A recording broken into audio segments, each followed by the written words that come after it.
और अब बड़ी खबर आपको बताते हैं। महाराष्ट्र से शिवसेना यूबीटी नेता संजय राउत का बयान आ गया है।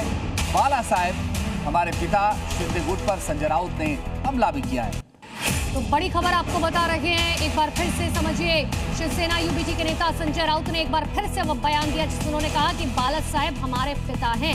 शिंदे गुट पर संजय राउत ने यह हमला करते हुए साफ तौर पर कहा कि बाला साहेब हमारे पिता हैं। हमारे बाप का नाम बाला साहेब ठाकरे है। तुम बोल सकते हो, तुम्हारा बाप का नाम बोल सकते हो? शिवसेना के बाप का नाम बाला साहेब ठाकरे है। ये देखिए, छोड़ दीजिए, ये सब बिके हुए लोग हैं। ये पैसे के पीछे वो लोग पागल हो गए हैं। उनको ना कोई निष्ठा है, ना लॉयल्टी है। गांजा पीते हैं, नशा करते हैं और इस प्रकार की बातें करते हैं।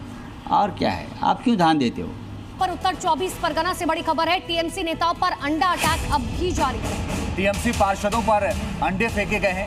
पार्षद सुकुमार मंडल पर अंडे फेंके गए। लोगों ने वसूली के पैसे लौटाने के लिए कहा है। और पश्चिम बंगाल में इन दिनों वसूली के पैसे, कटमनी के पैसे, रिश्वत के पैसे जो टीएमसी के नेताओं ने लिए थे उनको वापस लोग मांग रहे हैं। और खूब जबरदस्त विरोध भी हो रहा है जब टीएमसी के एक पार्षद पर अंडे फेंके गए हैं। और ये देखिए, घर पर अंडे फेंके गए और लोगों ने कहा कि हमारा पैसा वापस लौटाओ जो कटमनी के तौर पर लिया है। एक और बड़ी खबर आपको बता दें, टीएमसी नेता के घर पर तोड़फोड़ हुई है। बताया जा रहा है कि गुस्साए महिलाओं ने ये तोड़फोड़ की है। तो कटमनी के पैसे वापस लौटाने की मांग की जा रही थी। महिलाओं ने घर का ताला तोड़ा और किस तरीके से वहां पर जमकर तोड़फोड़ हुई, तस्वीर आप देख लीजिए। दो तस्वीर आपके सामने है। एक तरफ टीएमसी नेता के घर पर अंडा अटैक किया गया, दूसरी तरफ टीएमसी नेता के घर का ताला तोड़ दिया गया। कटमनी को लेकर ये पूरा मामला है जो काफी गर्माता जा रहा है पश्चिम बंगाल के अंदर।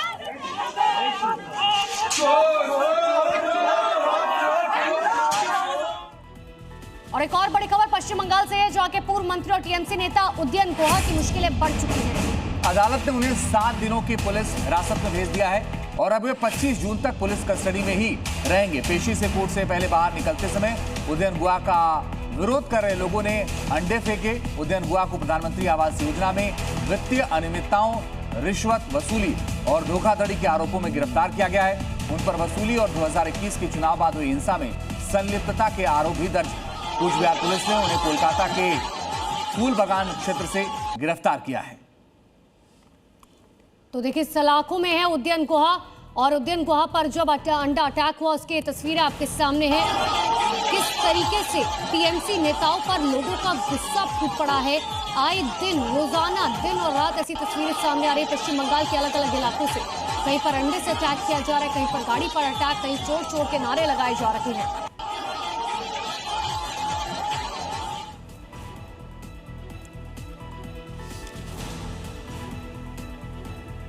तो अब 3 अलग अलग तस्वीरें हम आपको दिखा रहे हैं जहां पर उदयन गुहा पर अंडा अटैक हुआ, गुहा की गाड़ी पर हमले हुए और उसके बाद चोर चोर के नारे भी लगाए गए। तो इस वक्त आपको बताएं कि जो टीएमसी के नेता हैं वो इस वक्त लोगों के निशाने पर है, वहां की आम जनता छोड़ने की मूड में नहीं। जी हाँ, सलाखों में है उदयन गुहा। बताते हैं आपको ये पूरा मामला क्या कुछ है, एक बार फिर से समझिए। जहां पर कूच बिहार में हिंसा का आरोप लगा, चुनाव के बाद हिंसा कराने का आरोप लगा। फुटबॉल पर कलमा लिखे जाने पर विवाद की खबर है। मुफ्ती मोहम्मद साजिद कासमी का बयान है, ऐसी बातें अपमानजनक। ऐसी बॉल की बिक्री रुके, साजिद कासमी की तरफ से कहा गया। तो फुटबॉल पर कलमा लिखे जाने पर यह विवाद हुआ है। बताया जा रहा है मुफ्ती मोहम्मद साजिद कासमी का बयान सामने, उन्होंने कहा ऐसी बातें अपमानजनक हैं, ऐसी बॉल की बिक्री पर तुरंत रोक लगाई जाए। आपको आगे सुनाएंगे भी साजिद कासमी की तरफ से क्या कुछ कहा गया।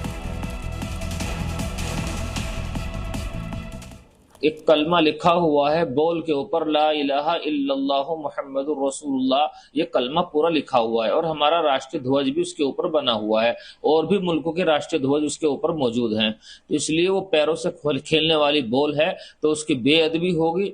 इसलिए हम समझते हैं कि इसको हम पहले से ही डीएम साहब को बता दें ताकि उस पर रोक लगा सकें और आइंदा इस चीज का मामला आगे न बढ़े।